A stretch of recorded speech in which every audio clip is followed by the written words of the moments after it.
Амансыздарбы? 6 апрелден 8 апрелге чейин Манас аэропортунда Ан-148 табышмактуу самолет пайда болду. Белгилеп кетчү жагдай Бишкекке келген учактын чет өлкөлүк атайын кызматтар менен тыгыз байланышта экендигинде. Бул эмне болгон самолет? Кимдерге тиешелүү? Кенен токтололу. Аймактарда да иликтөөлөр жасалып, алыскы региондордогу көйгөйлөр биздин каналда жарыяланып турушун каалайсызбы? Эгер эле кааласаңыз, биздин Patreonго жазылып коюңуз. Сиздин колдооңуз журналисттерибизге иликтөөлөрдү жеринен жасоого жардам болот. Кайрадан сырдуу учакка келсек, Flight Aware'ге көз жүгүртөбүз. Эмнени көрдүңүз? РСД-50 каттамы Внуково аэропортунан эртең менен 10-4 мүнөт өткөндө чыгып атат. Ал эми Манас аэропортуна Кыргызстан убактысы боюнча саат 5-тен 15 мүнөт өткөндө келип конгон.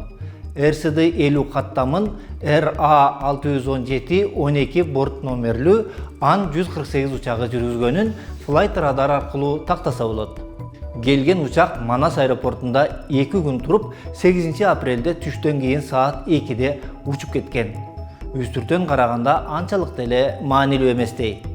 Бирок ачык булактар самолет Россиянын федералдык коопсуздук кызматына таандык экендигин көрсөтүп турат. Интернет булактарынан учактын Бишкекке келүү максаты жөнүндө да маалымат таптык. Россиянын Фонтанка басылмасы мындай самолеттер менен ФСБнын кызматкерлери гана ташылаарын, кимдир бирөөнү камакка алууда колдоноорун жазышкан. Бул кадрлардан Дагестан өкмөт мүчөлөрүнүн ири масштабтагы уурдоо иштери боюнча кармалгандарды көрүп жатасыз. Аларды 1,5 жума мурун бизге учуп келген дал ушул самолет менен Махачкаладан алып кетишкен. Өтө таң калыштуусу, Фонтанка басылмасы аталган учак мурда да Бишкекте болгону жөнүндө жазган. 2017 жылдын 23 майында самолет Кыргызстандын борбору Бишкекке багыт алган. 25 майда Москвага кайтып келген. Андан кийин ФСБ террористтер менен байланышта деп шектелген 4 адамдын кармалганы жөнүндө маалымат таратты. Булак Фонтанка чеки туруу. Айтмакчы, аталган самолет Кыргызстанга 3-чү жолу учуп келип жатат. 3-чүсү качан дейсизби? Биз болгону экөөнү айтып жатабыз. Анда эмесе жооп берели. 2020 жылдын 12 октябрында ушул эле борт Бишкекте болгон.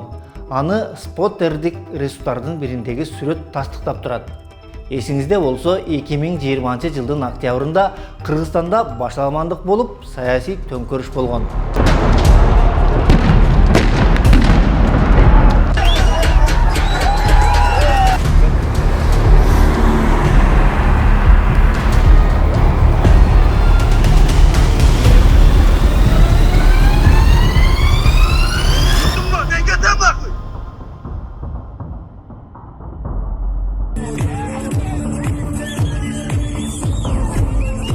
Аталган борт негизинен Россия аймагында гана учат. Тагыраагы кызматын өз өлкөсүнүн ичинде гана жүргүзөт. Бул самолеттун табышмактуу каттамдарын байкагандан соң 2020 жылдын октябрь айында Бишкекте Россиянын ФСБсы эмне кылып жүрдү?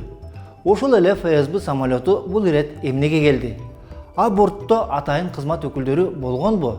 Сиз таң калган сыяктуу эле бизде да күмөндүү суроолор жаралды. Сиздер менен мен Сайпидин Султаналиев болдум. Темиров Life KG жана Болот Назаров жетектеген Айт десе акындар каналына жазылууну унутпаңыз. Бизди Patreon'do колдоңуздар. Сиздин колдооңуз бизге коомдук маанилүү темалар боюнча дагы иликтөөлөрдү жүргүзүүгө жардам берет. Көрүшкөнчө.